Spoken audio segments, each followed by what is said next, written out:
July 1 ಪತ್ರಿಕಾ ದಿನಾಚರಣೆ ಹಾಗೂ ನಮ್ಮ ಲೆಕ್ಕ ಪರಿಶೋಧಕರ ದಿನಾಚರಣೆ, CA day, doctors day, GST day, can bank founding day ಹಾಗೂ SBI ಡೇ. ಆ ಪ್ರಯುಕ್ತ ಎಲ್ಲರಿಗೂ ಶುಭಾಶಯ. ಮತ್ತು ವಿಶೇಷತಃ ಎಲ್ಲ ಮಾಧ್ಯಮ ಮಿತ್ರರಿಗೆ ಮುಂಚಿತವಾಗಿ ಈ ಒಂದು ಪತ್ರಿಕಾ ದಿನದ ಶುಭಾಶಯ ಹೇಳಲಿಕ್ಕೆ ಬಯಸ್ತೇನೆ.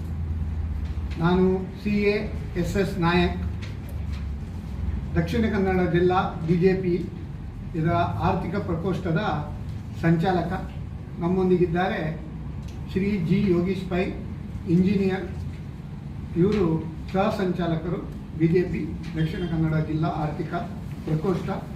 ಅದೇ ರೀತಿ ಶ್ರೀಯುತ M ರಾಜೇಶ್ ರಾವ್, ಇವರು ಆರ್ಥಿಕ ಹಾಗೂ ಬ್ಯಾಂಕಿಂಗ್ ತಜ್ಞರು, ಇವರು ನಮ್ಮ BJP ಜಿಲ್ಲಾ ಆರ್ಥಿಕ ಪ್ರಕೋಷ್ಠದ ಸದಸ್ಯರು. ಶ್ರೀಯುತ ರಘುನಾಥ್ ಪೈ, ಇವರು ಕೂಡ ದಕ್ಷಿಣ ಕನ್ನಡ ಜಿಲ್ಲಾ BJP ಆರ್ಥಿಕ ಪ್ರಕೋಷ್ಠದ ಸದಸ್ಯರು.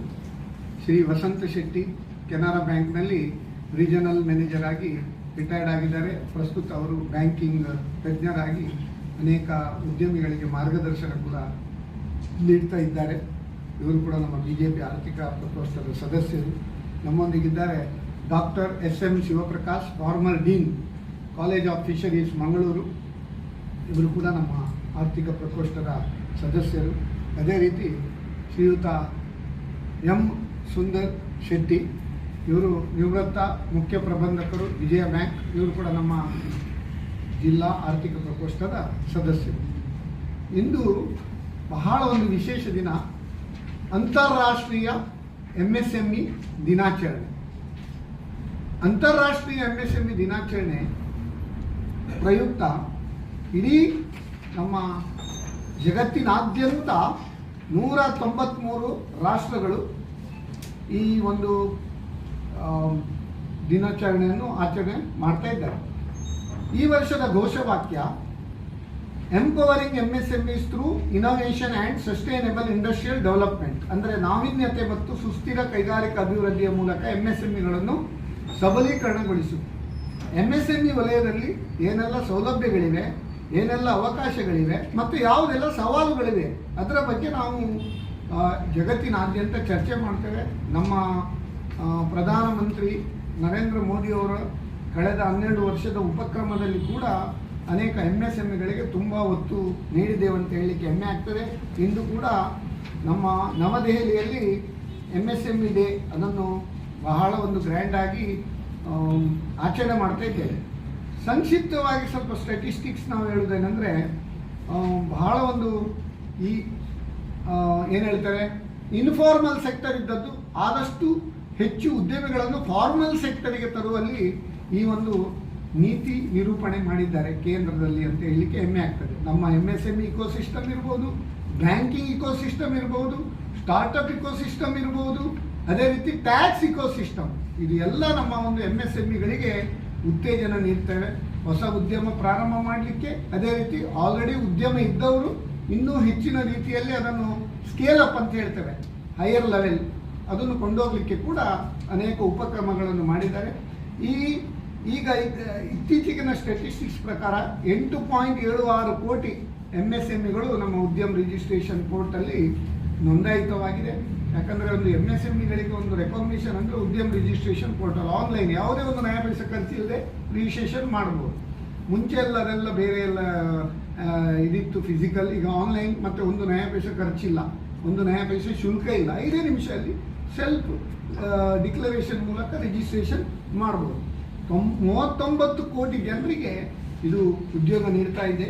ಅದೇ ರೀತಿ ಕ್ರೆಡಿಟ್ ಗ್ಯಾರಂಟಿ ಸ್ಕೀಮ್ 10 ಕೋಟಿವರೆಗೆ ಯಾವುದೇ ಭದ್ರತೆ ಇಲ್ಲದೆ ಸಾಲ ಕೊಡುವ ಉಪಕ್ರಮ, ಸ್ಟಾರ್ಟಪ್ಗಳಿಗೆ 20 ಕೋಟಿವರೆಗೆ ಯಾವುದೇ ಭದ್ರತೆ ಇಲ್ಲದೆ ಸಾಲ ಕೊಡುವ ಒಂದು ಪರಿಸರ ವ್ಯವಸ್ಥೆ, ಅದರ ಮುಖಾಂತರ 13 ಲಕ್ಷ ಕೋಟಿ ಸಾಲವನ್ನು ಇಷ್ಟುವರೆಗೆ ಕ್ರೆಡಿಟ್ ಗ್ಯಾರಂಟಿ ಸ್ಕೀಮ್ನಲ್ಲೇ ಎಕ್ಸ್ಟೆಂಡ್ ಮಾಡಿದೆ ಅಂತ ಹೇಳಲಿಕ್ಕೆ ಭಾಳ ಒಂದು ಹೆಮ್ಮೆ ಆಗ್ತದೆ.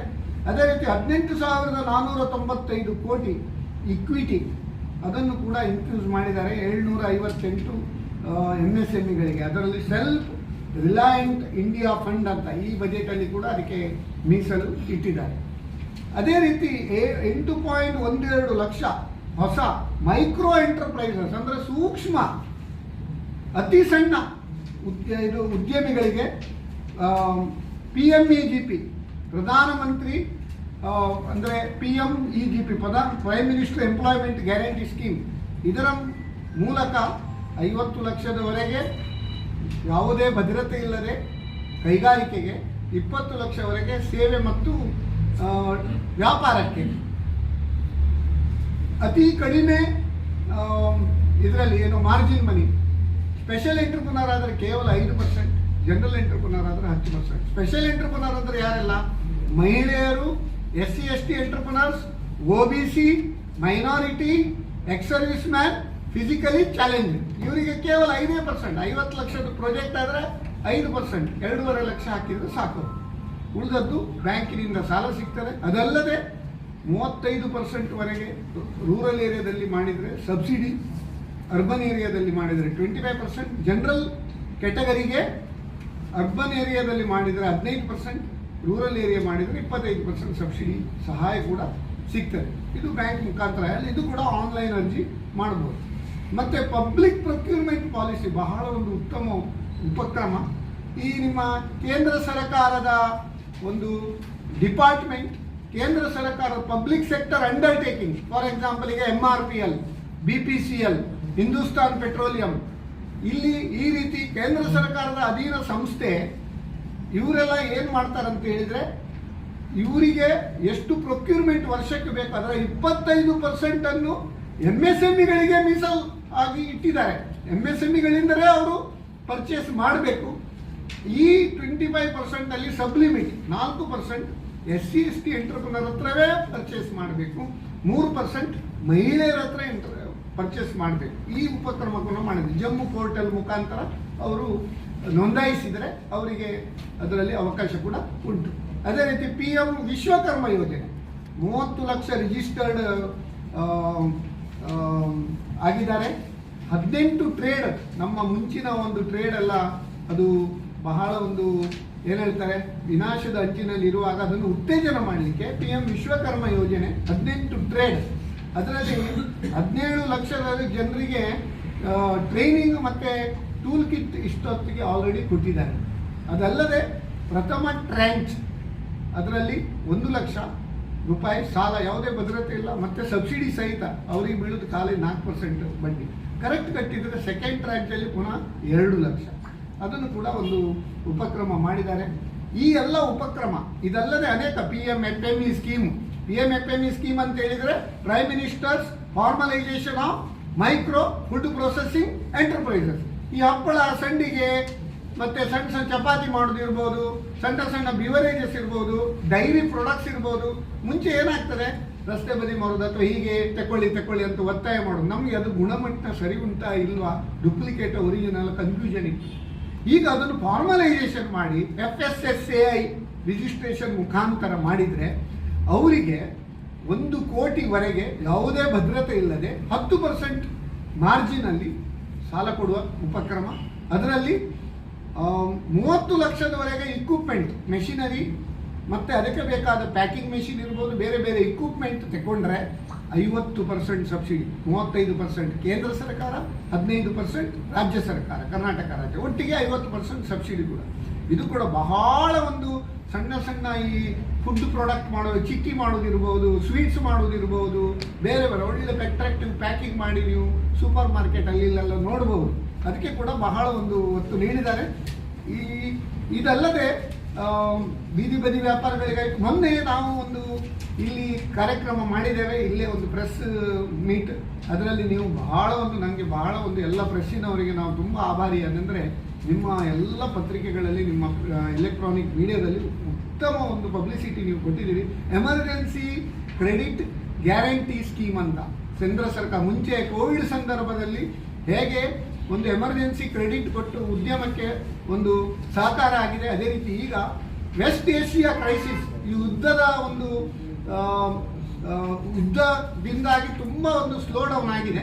ಅದಕ್ಕೆ ಯಾರದು ಜನವರಿ 1ರಿಂದ ಮಾರ್ಚ್ 31ರವರೆಗೆ ಯಾರಿಗೆಲ್ಲ ಒಂದು ವರ್ಕಿಂಗ್ ಕ್ಯಾಪಿಟಲ್ ಲೋನ್ ಅಥವಾ CC ಅಥವಾ OD ಉಂಟು ಅದರ 20% ಅವರಿಗೆ ಕೇಂದ್ರ ಸರ್ಕಾರದ ಭದ್ರತಾರಹಿತ 5 ವರ್ಷಗಳ ಕಾಲ ಯಾವುದೇ ಪ್ರೊಸೆಸಿಂಗ್ ಫೀಸ್ ಇಲ್ಲದೆ ಸಾಲ ಕೊಡುವ ಉಪಕ್ರಮ.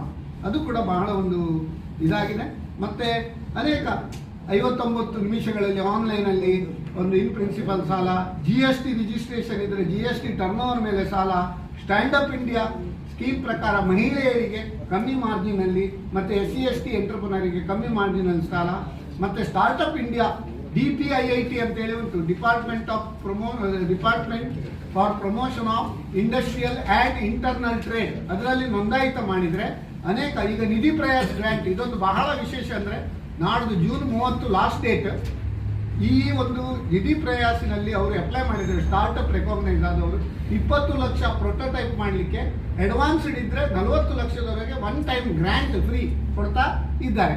ಅದೇ ರೀತಿ ಪ್ರಧಾನಮಂತ್ರಿ ಮತ್ಸ್ಯ ಸಂಪದ ಯೋಜನೆ, ಅದರ ಬಗ್ಗೆ ನಮ್ಮ ಶಿವಪ್ರಕಾಶ್ ಅವರು ಹೇಳ್ತಾರೆ. ಮತ್ತೆ ಜವಳಿ ಉದ್ಯಮಕ್ಕೆ ಗಾರ್ಮೆಂಟ್ಸ್, ಈಗ ನಾವು ಯುರೋಪಿಯನ್ ಯೂನಿಯನ್ ಒಟ್ಟಿಗೆ ಕೇಂದ್ರ ಸರ್ಕಾರದವರು 27 ದೇಶದೊಂದಿಗೆ ಫ್ರೀ ಟ್ರೇಡ್ ಅಗ್ರಿಮೆಂಟ್, ಬೇರೆ ಬೇರೆ ದೇಶದವರಿಗೆ ಕೂಡ ಫ್ರೀ ಟ್ರೇಡ್ ಅಗ್ರಿಮೆಂಟ್ ಮಾಡಿದ್ದೇವೆ. ಅದರಿಂದಾಗಿ ಅನೇಕ ರಫ್ತಿಗೆ ಜಾಸ್ತಿ ಉಪಯೋಗ ಉಂಟು. ಈ ಟೆಕ್ಸ್ಟೈಲ್ ಅಪ್ಗ್ರೇಡೇಷನ್ ಯೋಜನೆ ಅಂದರೆ ಜವಳಿ ಉದ್ಯಮಕ್ಕೆ ಕೂಡ ಒಂದು ಸಬ್ಸಿಡಿ 30 ಕೋಟಿವರೆಗೆ ಕೊಡುವಂತಹ ಒಂದು ಇದುಂಟು. ಮತ್ತೆ ಕೃಷಿ ಮೂಲಸೌಕರ್ಯ ನಿಧಿ, ಅಗ್ರಿಕಲ್ಚರ್ ಇನ್ಫ್ರಾಸ್ಟ್ರಕ್ಚರ್ ಫಂಡ್, ಅದರಲ್ಲಿ 2 ಕೋಟಿವರೆಗೆ ಭದ್ರತಾ ರಹಿತ ಸಾಲ ವಿತ್ 3% ಇಂಟ್ರೆಸ್ಟ್ ಸಬ್ಸಿಡಿ. ಮತ್ತೆ ಟ್ರೆಡ್ಸ್ ಯೋಜನೆ, ಈಗ ನಾವು ಸೇಲ್ಸ್ ಮಾಡಿದರೆ ಹಣ ಬರಲಿಕ್ಕೆ ಲೇಟ್ ಆಗ್ತದೆ, ಆ ಬಿಲ್ಸ್ ಅನ್ನು ಡಿಸ್ಕೌಂಟ್ ಮಾಡೋದಕ್ಕೆ ಒಂದು ಟ್ರೆಡ್ಸ್ ಅಂತೇಳಿ ಒಂದು ಪ್ಲಾಟ್ಫಾರ್ಮ್ ಮಾಡಿದ್ದಾರೆ. ಅದು 500 ಕೋಟಿ ಲೆವೆಲ್ವರೆಗೆ ಇದ್ದವರಿಗೆ ಮಾತ್ರ ಇತ್ತು. ಈಗ 250 ಕೋಟಿಗಿಂತ ಹೆಚ್ಚು ಟರ್ನ್ ಓವರ್ ಇದ್ದವರಿಗೆ ಕೂಡ ಅದರಲ್ಲಿ ಟ್ರೆಡ್ಸ್ ಯೋಜನೆ ತಗೊಳ್ಬಹುದು. ಯಾರಿಗೆ ನೀವು ಸಪ್ಲೈ ಮಾಡ್ತೀರಿ, ನಾವು ಸಪ್ಲೈ ಮಾಡೋರು ಕಮ್ಮಿ ಟರ್ನ್ ಓವರ್ ಇದ್ದರೆ ತೊಂದರೆ ಇಲ್ಲ. ಮತ್ತೆ SIDBI, small industries development bank of India, ಇದು 1990ರಲ್ಲಿ ಇದ್ರೂ ಕೂಡ ಅವರು ಅನೇಕ ಬ್ರಾಂಚ್ ಅನ್ನು ಆಲ್ ಓವರ್ ಇಂಡಿಯಾ ಮಾಡಿದ್ದಾರೆ. ಇತ್ತೀಚೆಗೆ ನಿಮ್ಗೆ ಗೊತ್ತಿರ್ಬೋದು, ಲಾಸ್ಟ್ ಇಯರ್ AIDಯಲ್ಲಿ ಅವರೊಂದು ಸಿಡ್ಬಿ ಮಾಡಿದ್ದಾರೆ. ಅಲ್ಲಿ ಒಂದು ಸ್ಪೀಡ್ ಸ್ಕೀಮ್ ಅಂತ ಉಂಟು. ಯಾವುದೇ ಒಂದು ಎಕ್ಸಿಸ್ಟಿಂಗ್ ಎಂಟರ್ಪ್ರೈಸ್ ಇದ್ರೆ 3 ವರ್ಷ ಅವರು ಕಾರ್ಯಾಚರಣೆ ಮಾಡ್ತಾ ಇದ್ರೆ 2 ವರ್ಷ ಪ್ರಾಫಿಟ್ ಅಲ್ಲಿ ಇದ್ರೆ 15 ಕೋಟಿವರೆಗೆ ಇಕ್ವಿಪ್ಮೆಂಟ್ ಬೈ ಮಾಡಲಿಕ್ಕೆ ಯಾವುದೇ ಭದ್ರತೆ ಇಲ್ಲದೆ ಸಾಲ ಕೊಡುವ ಸ್ಕೀಮ್. ಇಷ್ಟು ಒಂದು ಅವಕಾಶ ಒಂದು ಎಂಟರ್ಪ್ರಿನರ್ಶಿಪ್ಗೆ ಎಲ್ಲಿಯೂ ನಾನು ತುಂಬ ಅನೇಕ ದೇಶಗಳನ್ನು ನೋಡಿದ್ದೇನೆ. ಬಹಳ ಒಂದು ಉತ್ತಮ ವಿಷಯ. ಇದಕ್ಕೆ ಪೂರಕವಾಗಿ ರಾಜ್ಯ ಸರ್ಕಾರದ್ದು ಕರ್ನಾಟಕ ಇಂಡಸ್ಟ್ರಿಯಲ್ ಪಾಲಿಸಿ 2020-25, ಅದೇ ರೀತಿ ಕರ್ನಾಟಕ ಟೂರಿಸಂ ಪಾಲಿಸಿ 2019-24, ಅದೇ ರೀತಿ ಕರ್ನಾಟಕ ಸ್ಟಾರ್ಟ್ಅಪ್ ಪಾಲಿಸಿ 2025, ಅದು ಕೂಡ ಪೂರಕವಾಗಿ ಕೆಲಸ ಮಾಡ್ತಾ ಉಂಟು. KSFC ಇಂದ ಕೂಡ ಮಹಿಳೆಯರಿಗಿರ್ಬೋದು, SC/ST ಅವರಿಗಿರ್ಬೋದು 4% ಬಡ್ಡಿಯಲ್ಲಿ ಸಾಲ ಕೊಡುವ ಯೋಜನೆಗಳು ಇವೆ. ನಾನು ನಿಮಗೆ ವಿನಂತಿ ಮಾಡೋದೇನೆಂದರೆ, ಇದೆಲ್ಲ ನಾನು ಇದು ಹಂಚಿದ್ದೇನೆ ಮತ್ತು ನಾವು ಮೇಲ್ ಕೂಡ ಮಾಡ್ತೇವೆ. ಆದಷ್ಟು ಹೆಚ್ಚು ಇದರ ಬಗ್ಗೆ ಒಂದು ನಿಮ್ಮ ಎಲೆಕ್ಟ್ರಾನಿಕ್ ಆ್ಯಸ್ ವೆಲ್ ಆಸ್ ನಿಮ್ಮ ಪ್ರಿಂಟ್ ಮೀಡಿಯಾದಲ್ಲಿ ಪಬ್ಲಿಸಿಟಿ ಕೊಡಬೇಕಂತ ವಿನಂತಿ. ಈಗ ನಮ್ಮ ಯೋಗೀಶ್ ಪೈ ಅವರು 2 ನಿಮಿಷ ಮಾತಾಡ್ತಾರೆ. ಸರ್ ಸಂಖ್ಯೆ. ನಮಸ್ಕಾರ ಎಲ್ಲ ಪತ್ರಿಕಾ ಮಾಧ್ಯಮದ ಸಂದರ್ಭದಲ್ಲಿ ಎಲ್ಲ ಉದ್ಯಮಿಗಳಿಗೆ ಆರ್ಥಿಕ ಶುಭಾಶಯಗಳು ಹಾಗೂ ಸರ್ಕಾರದ ವಿವಿಧ ಯೋಜನೆಗಳ ಸದುಪಯೋಗವನ್ನು ಪಡೆದು ದೇಶದ ಆರ್ಥಿಕ ಬೆಳವಣಿಗೆಯಲ್ಲಿ ಇನ್ನಷ್ಟು ಪಾಲ್ಗೊಳ್ಳೋಣ ಅಂತ ಹೇಳ್ತಾ ನನ್ನ 2 ಮಾತನ್ನು ಮುಗಿಸ್ತೇನೆ. ನಮ್ಮ ಇಕನಾಮಿಕ್ ಸೆಲ್ ಅದರ ಸದಸ್ಯರಾದ ಹಾಗೂ ಬ್ಯಾಂಕಿಂಗ್ ತಜ್ಞರಾದ ಶ್ರೀಯುತ ವಸಂತ ಶೆಟ್ಟಿಯವರು ಬ್ಯಾಂಕಿಂಗ್ನಲ್ಲಿ ಯಾವ ರೀತಿ ಜನರು ಉಪಯೋಗ ಪಡ್ಕೊಳ್ಬೋದು 2 ಮಾತಾಡ್ತಾರೆ. ಎಲ್ಲ ಪತ್ರಿಕಾ ಮಿತ್ರರಿಗೆ ನಮಸ್ಕಾರಗಳು. ಆಲ್ರೆಡಿ ಸ್ಕೀಮ್ ಯಾವುದೆಲ್ಲ ಇದೆ ಈ MSMEಯಲ್ಲಿ ಅಂತೇಳಿ SS ನಾಯಕರು ತುಂಬ ಸುದೀರ್ಘವಾಗಿ ಹೇಳಿದ್ದಾರೆ. ಆದರೂ ಕೂಡ ಕೆಲವು ಬ್ಯಾಂಕ್ ಸ್ಕೀಮ್ ಬಗ್ಗೆ ನಾನು ಹೇಳ್ತಾ ಇದ್ದೇನೆ. ಒಂದು credit card scheme for micro enterprises. ಈ ಸಣ್ಣ ಉದ್ಯಮಿಗಳಿಗೆ 5 ಲಕ್ಷದವರೆಗೆ ಒಂದು ಕ್ರೆಡಿಟ್ ಕಾರ್ಡ್ ಲಿಮಿಟ್ ಬ್ಯಾಂಕಿಂದ ಸಿಗ್ತದೆ. ಇದರಲ್ಲಿ ಕ್ರೆಡಿಟ್ ಕಾರ್ಡ್ ಬೇಕಾದವಾಗ ಅವರು ಲಿಮಿಟನ್ನು ಯುಟಿಲೈಸ್ ಮಾಡಬಹುದು, ಬೇಡದಿದ್ರೆ ಯುಟಿಲೈಸ್ ಮಾಡದಿದ್ರೂ ತೊಂದರೆ ಇಲ್ಲ. ಇನ್ನು prime minister employment generation program PMEGP ಬಗ್ಗೆ ಕೂಡ ಅವರು ತುಂಬ ಹೇಳಿದ್ದಾರೆ. 50 ಲಕ್ಷದವರೆಗೆ ಮ್ಯಾನುಫ್ಯಾಕ್ಚರಿಂಗ್ ಯೂನಿಟ್ಗೆ, 20 ಲ್ಯಾಕ್ಸ್ವರೆಗೆ ಸರ್ವಿಸ್ ಯೂನಿಟ್ಸ್ಗಳಿಗೆ 25 to 35% ಸಬ್ಸಿಡಿಯಲ್ಲಿ 18 ವರ್ಷದಿಂದ ಮೇಲ್ಪಟ್ಟವರಿಗೆ ಈ ಸ್ಕೀಮ್ ಎಲಿಜಿಬಿಲಿಟಿ ಇದೆ. ಅದಕ್ಕೆ ತುಂಬ ಚೆನ್ನಾಗಿದೆ ಈ ಸ್ಕೀಮು.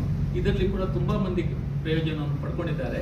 ಇದರಲ್ಲಿ PMFME prime minister formalisation of micro food enterprises ಬಗ್ಗೆ ಕೂಡ ಹೇಳಿದ್ದಾರೆ. ಇದರಲ್ಲಿ 35% ಸಬ್ಸಿಡಿ ಇದೆ. Maximum subsidy 15 lac. ಇಲ್ಲಿ ಏನಂದ್ರೆ ಯಾವುದೇ ರೀತಿಯ ಆಹಾರ ವಸ್ತುಗಳನ್ನು ಫುಡ್ ಪ್ರೊಸೆಸಿಂಗ್ ಮಾಡ್ಬೋದು, ಆದರೆ ಸಬ್ಸಿಡಿ ಮ್ಯಾಕ್ಸಿಮಮ್ 15%, 15 ಲ್ಯಾಕ್ಸ್. ಇದಲ್ಲದೆ ಇನ್ನು ಪ್ರೈಮ್ ಮಿನಿಸ್ಟರ್ ವಿಶ್ವಕರ್ಮ ಬಗ್ಗೆ ಆರ್ಟಿಸನ್ಸ್ಗಳಿಗೆ 1 ಲಕ್ಷದವರೆಗೆ ಇದರಲ್ಲಿ ಇಂಟ್ರೆಸ್ಟ್ ಸಬ್ಸಿಡಿ ಕೂಡ ಉಂಟು. ಆ ಸ್ಕೀಮ್ ಬಗ್ಗೆ ಹೇಳಿದ್ದಾರೆ. ಇನ್ನು ಬೀದಿ ಬದಿಯ ವ್ಯಾಪಾರಿಗಳಿಗೆ ಸ್ವನಿಧಿ ಅಂತೇಳಿ ಒಂದು ಸ್ಕೀಮ್ ಇದೆ. ಮತ್ತೆ prime minister self employment scheme ಅಲ್ಲಿ ಕೂಡ ಇದೆ. Emergency credit line guarantee last time ನಾವು ಒಂದು ಟಿವಿ ಪ್ರೋಗ್ರಾಮ್ ಮಾಡಿದ್ದೇವೆ. ಅದ್ರ ಬಗ್ಗೆ ಅದು ಇನ್ನೂ ಕೂಡ ಚಾಲ್ತಿಯಲ್ಲಿ ಇದೆ ಲಿಮಿಟ್. ಇವಾಗಲೂ ಕೂಡ ತುಂಬಾ ಬ್ಯಾಂಕ್ ಅಲ್ಲಿ ಅದನ್ನ ಅವೈಲ್ ಮಾಡ್ತಾ ಇದ್ದಾರೆ. ಔಟ್ಸ್ಟ್ಯಾಂಡಿಂಗ್ ಓಡಿ ಬ್ಯಾಲೆನ್ಸ್ ಮೇಲೆ 20% ಔಟ್ಸ್ಟ್ಯಾಂಡಿಂಗ್ ಓಡಿ ಲಯಬಿಲಿಟಿಯ 20% ಅಲ್ಲಿ ಅವರಿಗೆ ಕ್ರೆಡಿಟ್ ಸಿಗ್ತದೆ.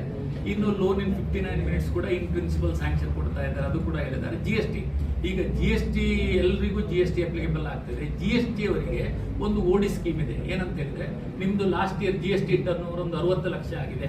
ಆವಾಗ ಅದರಲ್ಲಿ 25% 60 ಲಕ್ಷದಿಂದ 15 ಲಕ್ಷ ಓಡಿಗೆ ನೀವು ಆಟೋಮೆಟಿಕ್ಲಿ ಎಲಿಜಿಬಲ್. ಕೆಲವು ಪ್ರೈವೇಟ್ ಬ್ಯಾಂಕ್ ನೋಟ್ 30% ವರೆಗೆ ಕೊಡ್ತಾ ಇದ್ದಾರೆ.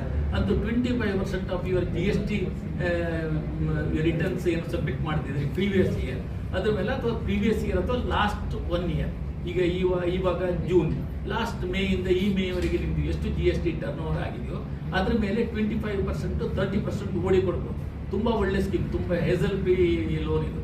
ತುಂಬಾ ಪ್ರೊಸೀಜರ್ ಫಾರ್ಮ್ಯಾಲಿಟೀಸ್ ಏನಿಲ್ಲ. ಮತ್ತೆ ಸ್ಟ್ಯಾಂಡ್ ಅಪ್ ಇಂಡಿಯಾದಲ್ಲಿ ವುಮೆನ್ ಮತ್ತು SC/ST ಬೆನಿಫಿಷರಿಗೆ 10 ಲಕ್ಷದಿಂದ 1 ಕೋಟಿವರೆಗೆ ಲೋನ್ ಕೊಡುವ ಸ್ಕೀಮ್ ಇದೆ. ಮತ್ತೆ ಸ್ಟಾರ್ಟ್ಅಪ್ ಬಗ್ಗೆ ಕೂಡ ನಮ್ಮ ನಾಯಕ್ ಮಾಮ್ ಹೇಳಿದ್ದಾರೆ. ಈಗ ಇದಲ್ಲದೆ ಬ್ಯಾಂಕಲ್ಲಿ ಬೇರೆ ಬೇರೆ ಸ್ಕೀಮ್ಗಳಿರ್ತವೆ. ಈಗ ಸ್ಟೇಟ್ ಬ್ಯಾಂಕಲ್ಲಿಯೂ ಒಂದು 20 crores ವಿದೌಟ್ ಸೆಕ್ಯೂರಿಟಿ ಕೊಡುವಂತಹ ಸ್ಕೀಮ್ ಇದೆ. ಮತ್ತೆ ಈ CGTMSE ಸ್ಕೀಮ್ ಹೇಳಿದ್ದು. CGTMSE ನಾನು ಸ್ವಲ್ಪ ಎಲಾಬ್ರೇಟ್ ಮಾಡಿ ಹೇಳ್ತೇನೆ. CGTMSE ಈಗ ಅಪ್ ಟು 10 lakhs ವರೆಗೆ ಯಾರಿಗೆ ಥರ್ಡ್ ಪಾರ್ಟಿ ಗ್ಯಾರಂಟಿ ಕೊಡ್ಲಿಕ್ಕೆ ಆಗುತ್ತೆ, ಅಪ್ ಟು 10 crores ವರೆಗೆ, ಮತ್ತೆ ಥರ್ಡ್ ಪಾರ್ಟಿ ಗ್ಯಾರಂಟಿ ಮತ್ತೆ ಕೊಲ್ಯಾಟ್ರಲ್ ಸೆಕ್ಯೂರಿಟಿ ಕೊಡ್ಲಿಕ್ಕೆ ಆಗೋದಿಲ್ಲವೋ ಅಂತವರಿಗೆ CGTMSE ಅಲ್ಲಿ ಲೋನ್ ತಗೊಳ್ಬಹುದು.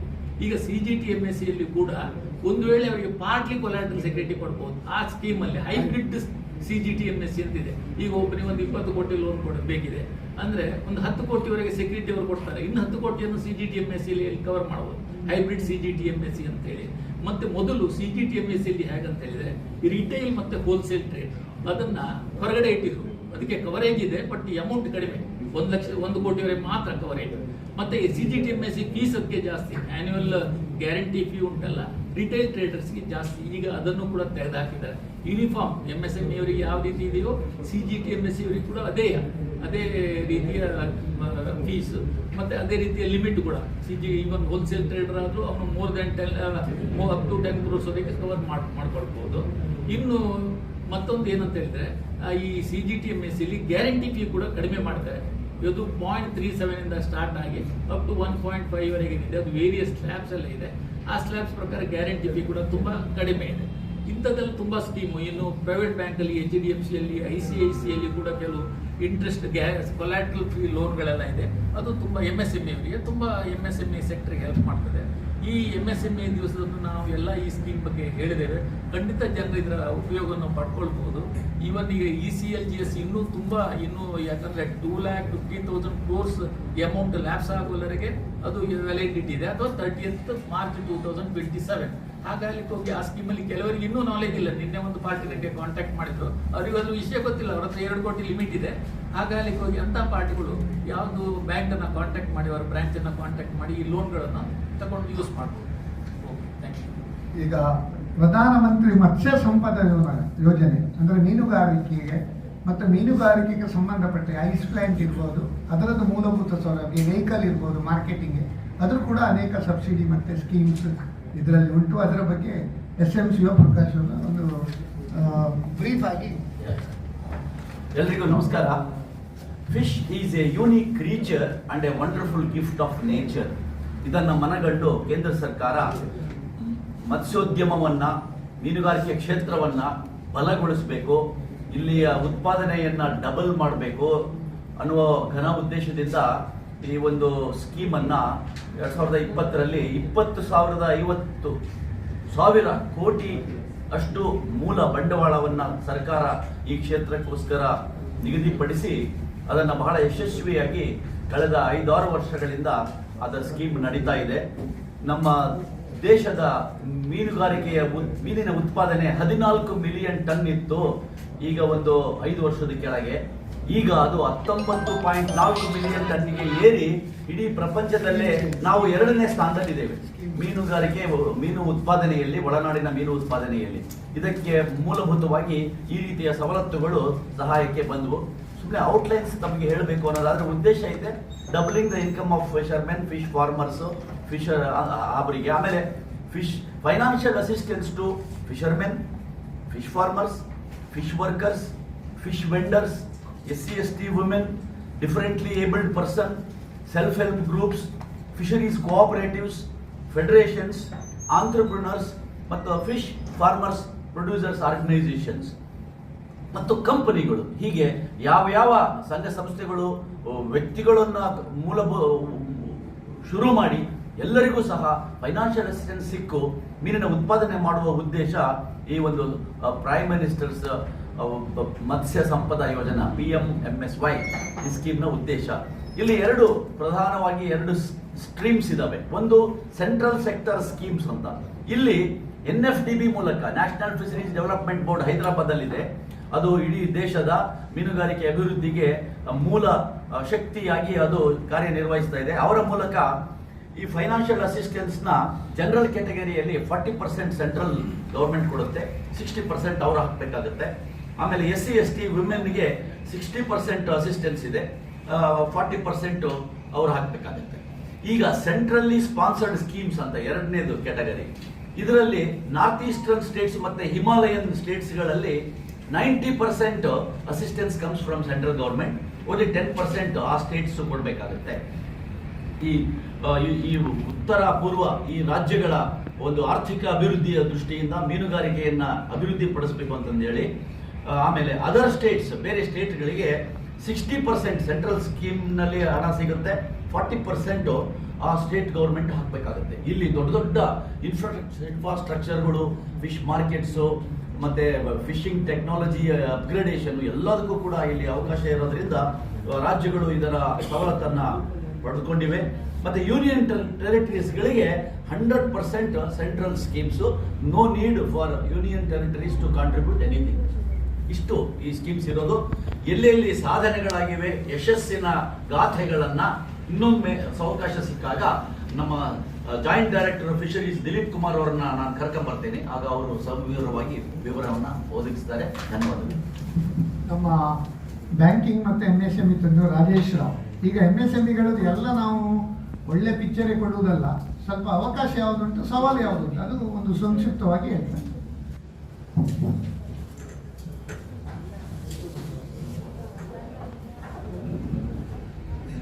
ಎಲ್ಲರಿಗೂ ನಮಸ್ಕಾರ. ಒಂದು 2-3 ಸ್ಟ್ಯಾಟಿಸ್ಟಿಕ್ಸ್ ಕೊಡ್ತೇನೆ, ಭಾಳ ಇಂಪಾರ್ಟೆಂಟ್. ದಯವಿಟ್ಟು ಇದನ್ನು ಪಬ್ಲಿಷ್ ಮಾಡಬೇಕು ಮೀಡಿಯಾದಲ್ಲಿ. ಒಂದು ಮುದ್ರಾ ಯೋಜನೆಯಲ್ಲಿ 58 ಕೋಟಿ ಜನರಿಗೆ 40 ಲಕ್ಷ ಕೋಟಿಯಷ್ಟು ಬ್ಯಾಂಕ್ ಸಾಲವನ್ನು ಕೊಟ್ಟಿದ್ದಾರೆ. ಇನ್ನೊಂದು ಈ MSMEಗಳಿಂದ 39 ಕೋಟಿ ಜನರಿಗೆ ಎಂಪ್ಲಾಯ್ಮೆಂಟ್ ಜನರೇಷನ್ ಆಗಿದೆ. ಇನ್ನೊಂದು ಬ್ಯಾಂಕ್ ಕ್ರೆಡಿಟ್ 2014ರಲ್ಲಿ 8 ಲಕ್ಷ. ಈ ಬ್ಯಾಂಕ್ ಕ್ರೆಡಿಟ್ ಕೂಡ ಜಾಸ್ತಿ ಆಗಿದೆ, 8 ಲಕ್ಷ ಕೋಟಿಯಿಂದ 36 ಲಕ್ಷ ಕೋಟಿ. ಈ ಸವಾಲುಗಳು ಅಂತ ಹೇಳಿದ್ರೆ, ಒಂದು ಸ್ಟ್ಯಾಂಪ್ ಡ್ಯೂಟಿ 1% ಸ್ಟ್ಯಾಂಪ್ ಡ್ಯೂಟಿ ರಾಜ್ಯ ಸರ್ಕಾರ ಬೀಳ್ತಾ ಇದೆ, ಇದನ್ನ ವೇವ್ ಮಾಡಬೇಕು ಅಂತ ಒಂದು ಆಗ್ರಹ. ಎರಡನೇದು ಮೂಲಭೂತ ಸೌಕರ್ಯಗಳು, ಭೂಮಿ ಅಥವಾ ಬೇರೆ ಸೌಕರ್ಯಗಳು MSME ಯೂನಿಟ್ಗಳಿಗೆ ಸಿಗ್ತಾ ಇಲ್ಲ ಸರಿಯಾಗಿ. ಮತ್ತೆ ಸಬ್ಸಿಡಿ ಅನೌನ್ಸ್ಮೆಂಟ್ ಆಗಿರ್ತದೆ ಗೌರ್ಮೆಂಟ್, ಅದು ಡಿಲೇ ಆಗ್ತಾ ಇದೆ. ಎರಡನೇದು ಪಾವತಿಗಳು, ಕಾರ್ಪೊರೇಟ್ಸ್ಗಳು MSMEಗಳಿಗೆ ಕೊಡುವಂಥ ಪಾವತಿಗಳಿಗೆ ಡಿಲೇ ಆಗ್ತಾ ಇದೆ, ವಿಳಂಬ ಆಗ್ತಾ ಇದೆ. ಅದರ ಬಗ್ಗೆ ಒಂದು ಕಾರ್ಯಕ್ರಮ ತಗೊಳ್ಬೇಕಾಗ್ತದೆ. ತಂತ್ರಜ್ಞಾನ, MSMEಗಳಿಗೆ ತಂತ್ರಜ್ಞಾನದಲ್ಲಿ ಲೇಟೆಸ್ಟ್ ಎಕ್ವಿಪ್ಮೆಂಟ್ಸ್ ಅಲ್ಲಿ ಇನ್ವೆಸ್ಟ್ಮೆಂಟ್ ಮಾಡಲಿಕ್ಕೆ ಕ್ಯಾಪಿಟಲ್ ಇರೋದಿಲ್ಲ, ಇದೊಂದು ಸಮಸ್ಯೆ. ಮತ್ತೆ ಸ್ಕಿಲ್ಡ್ ಎಂಪ್ಲಾಯೀಸ್ಗಳಿಗೆ ಸಿಗೋದಿಲ್ಲ, ಎಲ್ಲ ಕಾರ್ಪೊರೇಟ್ಸ್ಗಳು ಅವರನ್ನು ಯೂಸ್ ಮಾಡ್ತಾ ಇರ್ತಾರೆ. ಹೀಗೆ ಸಮಸ್ಯೆ. ಆದರೆ ಅವಕಾಶಗಳನ್ನು ನೋಡಿದರೆ ಇತ್ತೀಚೆಗೆ ಈ ಫ್ರೀ ಟ್ರೇಡ್ ಅಗ್ರಿಮೆಂಟ್ಸ್ಗಳಾಗಿದ್ದಾವೆ ನಮ್ಮ ದೇಶದ್ದು. ಜಗತ್ತಿನ ಒಂದು 27 ದೇಶಗಳಲ್ಲಿ ನಮ್ಮದು ಫ್ರೀ ಟ್ರೇಡ್ ಅಗ್ರಿಮೆಂಟ್ ಆಗಿದೆ. ಅದರಿಂದ ಎಕ್ಸ್ಪೋರ್ಟ್ಸ್ಗಳಿಗೆ, ಎಂಪ್ಲಾಯ್ಮೆಂಟ್ಗಳಿಗೆ, MSMEಗಳಿಗೆ ತುಂಬ ಅವಕಾಶ ಇದೆ ಇದರಲ್ಲಿ. ಮತ್ತು 20 ಲಕ್ಷ ಸಾಲದವರಿಗೆ ಯಾವುದೇ ಮೇಲಾಧಾರ ಇರುವುದಿಲ್ಲ, ಸೆಕ್ಯೂರಿಟಿ ಇರುವುದಿಲ್ಲ. ಸೊ ಇಷ್ಟು ರಫ್ತುಗಳಿಗೆ ಕೂಡ ಉತ್ತೇಜನ ಸಿಕ್ಕಿದೆ ಈ ಸರ್ಕಾರದಿಂದ. ರಫ್ತು $350 ಕೋಟಿ ಬಿಲಿಯನ್ ಇದ್ದದ್ದು ಇವತ್ತು $850 ಕೋಟಿ ಬಿಲಿಯನ್ ವರೆಗೆ ರಫ್ತಾಗಿದೆ, ಜಾಸ್ತಿ ಆಗಿದೆ. ಸೊ ಹೀಗೆ ಮೇಕ್ ಇನ್ ಇಂಡಿಯಾ ಮತ್ತೆ made in India, vocal for local, one district one product, digital India, ಈ ಉಪಕ್ರಮಗಳಿಂದ MSME ಕ್ಷೇತ್ರಕ್ಕೆ ಬಹಳಷ್ಟು ಪ್ರಯೋಜನ ಆಗಿದೆ ಅಂತ ಹೇಳಿ. ಮತ್ತೆ ಇನ್ನೊಂದು ಇಂಪಾರ್ಟೆಂಟ್, ಜಗತ್ತಿನಲ್ಲಿ ಇವತ್ತು ಭಾರತ 5ನೇ ಮ್ಯಾನುಫ್ಯಾಕ್ಚರಿಂಗ್ ದೇಶ ಆಗ್ತಾ ಇದೆ. ಅಮೆರಿಕ, ಚೈನಾ, ಜರ್ಮನಿ, ಜಪಾನ್ ಅಂತ 5ನೇ ದೇಶ ಆಗ್ತಾ ಇದೆ, ಮ್ಯಾನುಫ್ಯಾಕ್ಚರಿಂಗ್ ಹಬ್ ಆಗ್ತಾ ಇದೆ. ಇದು ಸಹ ಒಂದು ದಯವಿಟ್ಟು ಇದನ್ನು ಪ್ರಕಟ ಮಾಡಬೇಕು. ಸರ್, ಈಗ ನೀವು ಇಷ್ಟೆಲ್ಲ ಇನ್ಫಾರ್ಮೇಶನ್ ಕೊಟ್ರಿ, ಅಂದ್ರೆ ಇಷ್ಟೆಲ್ಲ ಫೆಸಿಲಿಟೀಸ್ ಉಂಟು ಗೌರ್ಮೆಂಟ್ ಸೈಡ್ ಇಂದ ಅಂತ. ಬಟ್ ಈ ಮಾಹಿತಿಗಳು ಆಕ್ಚುಲಿ ಆಗಿ ಕೊಡ್ಬೇಕಾದ್ರೆ ಬ್ಯಾಂಕ್ ನಾವು, ಬಟ್ ಅವರ ಆಡ್ಸ್ ಗಳಲ್ಲಿ ಎಲ್ಲೂ ಕೂಡ ಇದನ್ನು ಪ್ರಸ್ತಾಪ ಮಾಡೋದಿಲ್ಲ. ಉಂಟು ಬ್ಯಾಂಕಿನ ವೆಬ್ಸೈಟ್ ನೀವು ನೋಡಿ, ನಮ್ಮ ಜನರು ನೋಡೋದಿಲ್ಲ. ಈಗ ಕರ್ನಾಟಕ ಬ್ಯಾಂಕ್ ವೆಬ್ಸೈಟಿಗೆ ಹೋದರೆ ಕೂಡ ಎಲ್ಲ ಬ್ಯಾಂಕಿನ ವೆಬ್ಸೈಟ್ ಅಲ್ಲಿ MSME ಸ್ಕೀಮ್ಸ್ ಅಂತ ಹಾಕಿದ್ರೆ ಬರ್ತದೆ. ನಾವು ವೆಬ್ಸೈಟಿಗೆ ಹೋದ್ರೆ ಆಯ್ತು, ಬ್ಯಾಂಕಿನ ಎಲ್ಲ ಬ್ಯಾಂಕ್ ಅದು ಕಂಪಲ್ಸರಿ ಹಾಕ್ತಾರೆ, ಅದು ಉಂಟು. ನಾವು ನೋಡುದಿಲ್ಲ. ನಮ್ದು ಪ್ರಾಬ್ಲಮ್ ಏನಂದ್ರೆ ನಾವು ನೋಡುದಿಲ್ಲ. ಒಂದು ಇನ್ನೊಂದು, ನಾವೀಗ ವರ್ಷಕ್ಕೊಮ್ಮೆ ದೊಡ್ಡದೊಂದು MSME ಕಾನ್ಕ್ಲೇವ್ ಅಂತ ಮಾಡ್ತೇವೆ. ಅದರಲ್ಲಿ ಏನಂತ ಹೇಳಿದ್ರೆ, ಬೆಳಗಿಂದ ಸಾಯಂಕಾಲದವರೆಗೆ ನಾವು ಇನಾಗ್ರೇಷನ್ಗೆ ಜಾಸ್ತಿ ಟೈಮ್ ವೇಸ್ಟ್ ಮಾಡೋದಿಲ್ಲ. ಅದರಲ್ಲಿ ಏನಂದ್ರೆ ಎಕ್ಸ್ಪರ್ಟ್ಸ್ ಆಲ್ ಓವರ್ ಇಂಡಿಯಾದಿಂದ ಕರೆಸಿ 7 ರಿಂದ 8 ಸೆಷನ್ಸ್ ಮಾಡಿ, ಮಾರ್ಕೆಟಿಂಗ್ ಹೇಗೆ, ಬ್ರ್ಯಾಂಡಿಂಗ್ ಹೇಗೆ, ಸ್ಕೀಮ್ಸ್ ಹೇಗೆ, ಮತ್ತೆ ಯಾವ ರೀತಿ ಅವರು ಸ್ಟಾರ್ಟ್ ಮಾಡಲಿಕ್ಕೆ ಉತ್ತೇಜನ, ಎಕ್ಸ್ಪಾನ್ಷನ್ ಹೇಗೆ, ಅದರ ಟ್ಯಾಕ್ಸ್ ಪ್ರಾಬ್ಲಮ್, ಅದ್ರದ್ದೆಲ್ಲ ಬಗ್ಗೆ 8 ಜನ ಎಕ್ಸ್ಪರ್ಟ್ಸನ್ನು ಕರಿತೇವೆ. ಆಮೇಲೆ ರಾತ್ರಿ ಒಂದು ಅವಾರ್ಡ್ ಸೆರೆಮನಿ ಅಂತ ಮಾಡ್ತೇವೆ. ಅದರಲ್ಲಿ ಯಾರಂತ ಹೇಳಿದ್ರೆ, ಒಂದು ಯಾರು ರೋಲ್ ಮಾಡೆಲ್ಸ್ ಇದ್ದಾರೆ ಅವರಿಗೆ ಕರೆದು ಏನಾದ್ರು ಪ್ರಶಸ್ತಿ ಕೊಡೋದು ಕೂಡ ಮಾಡ್ತೇವೆ. ತುಂಬ ಕಾರ್ಯಕ್ರಮ ಮಾಡ್ತೇವೆ. ಅದ್ರ ಪ್ರಾಬ್ಲಮ್ ಏನಂದ್ರೆ, ಈ ಜನರಿಗೆ, ಈ ಬಿಸ್ನೆಸ್ ಮ್ಯಾನ್ ಅವರಿಗೆ ಇಂಟ್ರೆಸ್ಟ್ ಇಲ್ಲ. ಈಗ ನಾವು ಬಿಸ್ನೆಸ್ ಮ್ಯಾನಿಗೆ ಕಾರ್ಯಕ್ರಮ ಮಾಡ್ತೇವೆ, ಅದೆಲ್ಲ ರಿಟೈರ್ಡ್ ಆದವರೆಲ್ಲ ಕ್ವಶನ್ ಕೇಳೋದು. ಬಿಸ್ನೆಸ್ನವರು ಬಿಸಿ, ಆಕ್ಚುಲಿ ಅವರು ಅದನ್ನು ಸೀರಿಯಸ್ ಆಗಿ ತಗೊಳ್ಬೇಕು. ಮತ್ತೆ ಕರೆಕ್ಟ್ ಒಂದು ಕೋಚ್ ಅಂತ ನೋಡಿ, ಈಗ ವೈಭವ್ ಸೂರ್ಯವಂಶಿ 15-16 ವರ್ಷದಲ್ಲೇ ಈಗ ವರ್ಲ್ಡ್ ಫೇಮಸ್ ಆದರು. ಯಾಕೆ? ಕರೆಕ್ಟ್ ಕೋಚ್ ಬೇಕು. ಇವರು ಕೂಡ ಕರೆಕ್ಟ್ ಜನರ ಹತ್ರ MSME ಕನ್ಸಲ್ಟೆಂಟ್ ಇರ್ಬೋದು, ಕರೆಕ್ಟ್ ಚಾರ್ಟರ್ಡ್ ಅಕೌಂಟೆಂಟ್ ಇರ್ಬೋದು, ಅಥವಾ ಬೇರೆ ಬೇರೆ ಕೇಂದ್ರ ಸರ್ಕಾರದ MSME ಫೆಸಿಲಿಟೇಷನ್ ಸೆಂಟರ್ ಅಂತ ಉಂಟು, ರಾಜ್ಯ ಸರ್ಕಾರದ DIC ಉಂಟು, KVIC ಉಂಟು, ಅಲ್ಲೆಲ್ಲ ಹೋಗಿ ಅವರು ಕರೆಕ್ಟ್ ಮಾಹಿತಿ ಪಡ್ಕೊಂಡ್ರೆ, ಇವನ್ ಈ ನಿಮ್ಮ PMFME ಸ್ಕೀಮಲ್ಲಿ ಸತೀಶ್ ಮಾವೇನ್ ಅಂತ ಡಿಸ್ಟ್ರಿಕ್ಟ್ ರಿಸೋರ್ಸ್ ಪರ್ಸನ್ ಇದ್ದಾರೆ, ಅವ್ರ ಹತ್ರ ಹೋದ್ರೆ ಫುಲ್ ಮಾಹಿತಿ ಕೊಡ್ತಾರೆ. ಹೀಗೆಲ್ಲ ತುಂಬ ಅಪರ್ಚುನಿಟಿ ಉಂಟು. ನಮ್ಮ ಜನರಿಗೆ ಏನು ಗೊತ್ತುಂಟಾ, ಕೂತಲ್ಲೇ ಆಗಬೇಕು. ಮತ್ತೆ ಇನ್ನೊಂದು ಪ್ರಾಬ್ಲಮ್ ಅಂದರೆ, ಎಲ್ಲರೂ ಕೆಲಸಕ್ಕೆ ಹೋಗಿ ಅಂತ ತಂದೆ ತಾಯಿಗಳು ಕೂಡ ಡಿಸ್ಕರೇಜ್ ಮಾಡ್ತಾರೆ ಎಂಟರ್ಪ್ರಿನರ್ಶಿಪ್ ಮಾಡಬೇಕು. ಮತ್ತು ಯಾವ ತಂದೆ ತಾಯಿ, ಈ ಊರು, ಅವ್ರು ಯಾವುದೇ ದೇಶ, ಯಾವುದೇ ಊರಲ್ಲಿ ಬಹಳ ಪ್ರಾಬ್ಲಮ್ ಇಲ್ಲಿ ಎಂಟರ್ಪ್ರಿನರ್ಶಿಪ್ಪಿಗೆ. ಇಲ್ಲಿ ಮತ್ತೆ ನೋಡಿ, ನಿಮ್ಮ ಬಂದರ್ನಲ್ಲಿ ಇರ್ಬೋದು, ಬೇರೆ ಬೇರೆ ಕಡೆಯಲ್ಲಿ ಎಷ್ಟು ಜನ ಉದ್ಯಮಿಗಳಿದ್ರು. ಈಗ ನಶಿಸಿ ಹೋಗಿದೆ. ಎಲ್ಲ ಅವರ ಮಕ್ಕಳು ಅಮೆರಿಕ, ಇಂಗ್ಲೆಂಡ್, ಆಸ್ಟ್ರೇಲಿಯಾ, ಎಂತ ಮಾಡೋದು. ಇಲ್ಲಿ ಬೇಕಾದಷ್ಟು ವಿಪುಲ ಅವಕಾಶ ಉಂಟು. ಇಲ್ಲಿದ್ದಷ್ಟು ಉತ್ತಮ ಒಂದು ಸಂಸ್ಕೃತಿ ಇರ್ಬೋದು, ಅವಕಾಶ. ಈಗ ಇತ್ತೀಚೆಗೆ 12 ವರ್ಷದಲ್ಲಿ ಇಷ್ಟು ಉಪಕ್ರಮ ಇಷ್ಟರವರೆಗೆ ನಾವು ಕೇಳಲೇ ಇಲ್ಲ. ಟ್ಯಾಕ್ಸ್ ನೋಡಿ ಅಂತೆ, 12,75,000 ಸಂಬಳದಾರರಿಗೆ 1 ನಯ ಪೈಸೆ ಇನ್ಕಮ್ ಟ್ಯಾಕ್ಸ್ ಇಲ್ಲ. 12 ಲಕ್ಷದವರೆಗೆ ಟ್ಯಾಕ್ಸ್ ಇಲ್ಲ. GST ಲಿಮಿಟ್ ಕೂಡ ಜಾಸ್ತಿ ಮಾಡೋದು. 40 ಲಕ್ಷದವರೆಗೆ 1 ನಯ ಪೈಸಾ ಇದು GST ರಿಜಿಸ್ಟ್ರೇಷನ್ ಬೇಡ ಟ್ರೇಡರಿಗೆ. ಸರ್ವಿಸ್ನವರಿಗೆ 20 ಲಕ್ಷದವರೆಗೆ ರಿಜಿಸ್ಟ್ರೇಷನ್ ಬೇಡ. 1.5 ಕೋಟಿವರೆಗೆ ಕಾಂಪೋಸಿಷನ್ ಸ್ಕೀಮ್ ಟ್ರೇಡರ್ಸಿಗೆ, ಮ್ಯಾನುಫ್ಯಾಕ್ಚರಿಂಗ್ 1% ಕಟ್ಟಿದ್ರೆ ಏನು ಕಿರಿಕಿರಿ ಇಲ್ಲ. ಮತ್ತೆ ಇವರಿಗೆ ಹೋಟೆಲ್ನವರಿಗೆಲ್ಲ ಮುಂಚೆ ಕಿರಿಕಿರಿ ಇತ್ತು, AC ಕೂತ್ರೆ ಜಾಸ್ತಿ, ಇನ್ನೊಂದು ಕಡೆ ಕಮ್ಮಿ. ವುಡ್ಲ್ಯಾಂಡ್ಸ್ನವರು AC ಎಲ್ಲ ತೆಗೆದಿತ್ತು. ಈಗ ಅದೇನಿಲ್ಲ, 5% ಮಾತ್ರ GST. ಒಂದೇ ಕಸ್ಟಮರಿಗೆ ಚಾರ್ಜ್ ಮಾಡ್ಬೋದು, ಅದು ಇದು ಮಾಡ್ಬೋದು. ಎಷ್ಟು ಸುಲಭ. ನೀವು 2 ಆಪ್ಷನ್ ಕೊಟ್ಟಿದ್ದಾರೆ. ಒಂದು 5% GST, 12% GST. ಮತ್ತೆ ಅಫೋರ್ಡಬಲ್ ಹೌಸಿಂಗ್ ಅಲ್ಲಿ ಕೂಡ ನಿಮಗೆ 1% GST. 45 ಲಕ್ಷದೊಳಗೆ ಮನೆ. ತುಂಬಾ ಅವಕಾಶಗಳುಂಟು, ಅಪರ್ಚುನಿಟಿ ಉಂಟು. ನಾವು ಅದನ್ನು ಯೂಸ್ ಮಾಡಿಕೊಳ್ಬೇಕು. ಅದಕ್ಕೆ ನಾವು ಈ ಒಂದು ಜನರಿಗೆ ಎಜುಕೇಟಿವ್ ಮಾಡಲಿಕ್ಕೆ ಕಾರ್ಯಕ್ರಮ ಮಾಡೋದು. ಅದಕ್ಕೆ ನಾನು ನಮ್ಮ ಎಲ್ಲ ಪತ್ರಿಕಾ ಮಾಧ್ಯಮದವರಿಗೆ, ಪ್ರಿಂಟ್ ಇಲೆಕ್ಟ್ರಾನಿಕ್ದವರಿಗೆ ಒಂದು ಥ್ಯಾಂಕ್ಸ್ ಹೇಳ್ತೇವೆ. ನೀವು ಒಳ್ಳೆ ರೀತಿಯಲ್ಲಿ ನಮಗೆ ಒಂದು ಜನರಿಗೆ ತಲುಪುವ ಕೆಲಸ ಮಾಡ್ತಾ ಇದ್ದಾರೆ. ಅದಕ್ಕೆ ನಿಜವಾಗಿ ನಾವು ನಿಮಗೆ ಅಪ್ರಿಷಿಯೇಟ್ ಮಾಡಲೇಬೇಕು. ಈಗ ವೆಬ್ಸೈಟ್ ಅಲ್ಲಿ ಇರೋದು ಸರಿ, ಆದ್ರೆ ಈಗ ಜನಗಳು ಬ್ಯಾಂಕಿಗೆ ಹೋದಾಗ ಅಲ್ಲಿ ಮ್ಯಾನೇಜರ್, ಅದು ನೀವು ಹೇಳೋದು 100% ಕರೆಕ್ಟ್. ಇಲ್ಲಿಗೆ ಏನಾಗಿದೆ, ಬ್ರಾಂಚ್ ಲೆವೆಲಲ್ಲಿ ಅವರಿಗೆ ನಾಲೆಜ್ ಇರುವುದಿಲ್ಲ. ಬ್ರಾಂಚ್ ಮ್ಯಾನೇಜರ್ಸಿಗೆ ಅಷ್ಟು ಎಕ್ಸ್ಪರ್ಟೈಸ್ ಅಲ್ಲ. ಅಲ್ಲಿ ಅದಕ್ಕೆ ಕೆಲವು ಕಡೆಯಲ್ಲಿ MSME ಬ್ರಾಂಚ್ ಅಂತ ಮಾಡಿದ್ದಾರೆ, ಮತ್ತೆ MSME ಡಿಪಾರ್ಟ್ಮೆಂಟ್ ಅಂತ ಮಾಡಿದ್ದಾರೆ.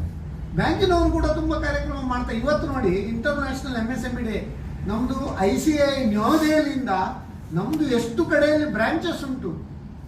ಒಂದು ಎಷ್ಟು 300ರಿಂದ 400 ಕಡೆಗಳಲ್ಲಿ MSME ಮಹೋತ್ಸವ ಮಾಡ್ತಾ ಇದ್ದೇವೆ. ಅದರಲ್ಲಿ ಬ್ಯಾಂಕಿನವರನ್ನು MSME ಡಿಪಾರ್ಟ್ಮೆಂಟ್ನವ್ರು ಕರೆದು ಲೆಕ್ಚರ್ ಕಾರ್ಯಾಗಾರ. ಮತ್ತು ಯೂಟ್ಯೂಬಲ್ಲಿ ನೋಡಿ, ಯೂಟ್ಯೂಬ್ ತುಂಬ ಬೇರೆ ಬೇರೆ ನೋಡ್ತೇವೆ ನಾವು. ಅದರ ಬಳಿ MSME ಸ್ಕೀಮ್ಸ್ ಇದರ ಬಗ್ಗೆ ಎಲ್ಲ ಕೇಂದ್ರ ಸರ್ಕಾರದೆಲ್ಲ ತುಂಬ. ಇವತ್ತು ನಾನು ನಿಮ್ಗೆ ಇದು ಹೇಳಿದೆ ನೋಡಿ, ಇದೆಲ್ಲ ನಾಳೆ ಆನ್ಲೈನಲ್ಲಿ ಬರ್ತದೆ ಕಾರ್ಯಕ್ರಮ.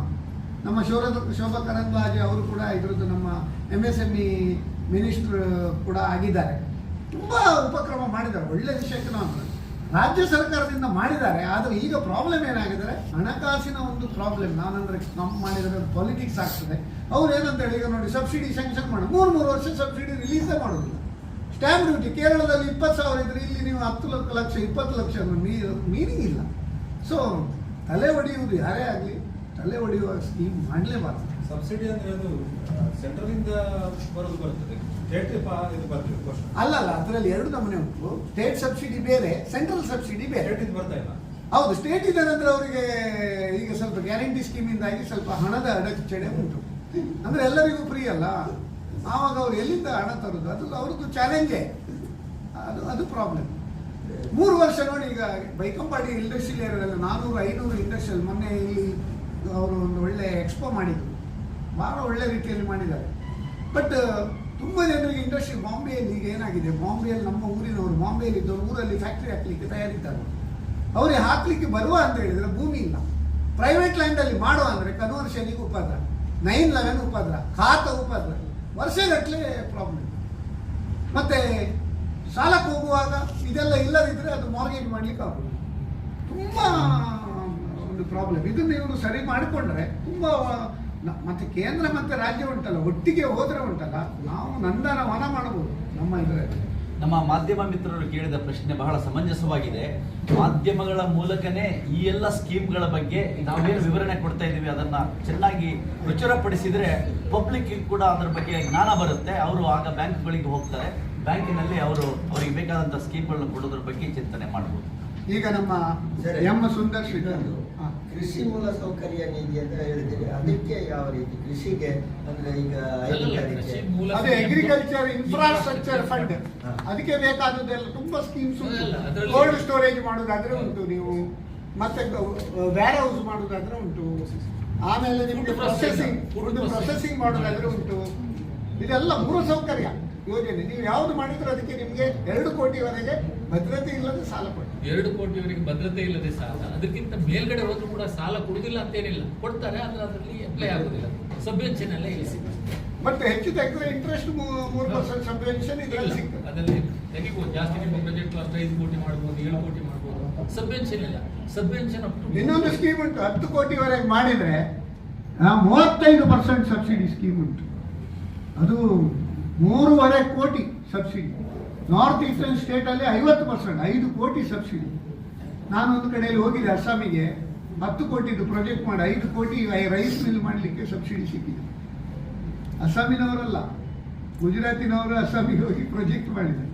ಬಹಳ ಒಂದು ಅಪರ್ಚುನಿಟಿ ಉಂಟು, ನಾವು ಯೂಸ್ ಮಾಡಬೇಕು. ನಮ್ಮ ಮಕ್ಕಳಿಗೆ ನಾವು ಎಂಟ್ರಪ್ರನರ್ ಆಗಲಿಕ್ಕೆ ನಾವು ತಯಾರು ಮಾಡಬೇಕು.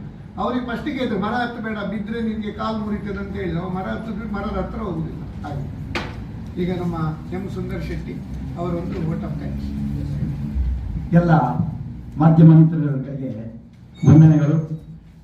MSME ಅಂತಾರಾಷ್ಟ್ರೀಯ ದಿನಾಚರಣೆಯ ಹಿನ್ನೆಲೆಯಲ್ಲಿ ಒಂದು ಆರ್ಥಿಕ ಮಹತ್ವಪೂರ್ಣವಾದ ಯೋಜನೆಯ ಬಗ್ಗೆ ಬೆಳಕು ಚೆಲ್ಲುವ ಒಂದು ಸಣ್ಣ ಕಾರ್ಯಕ್ರಮ.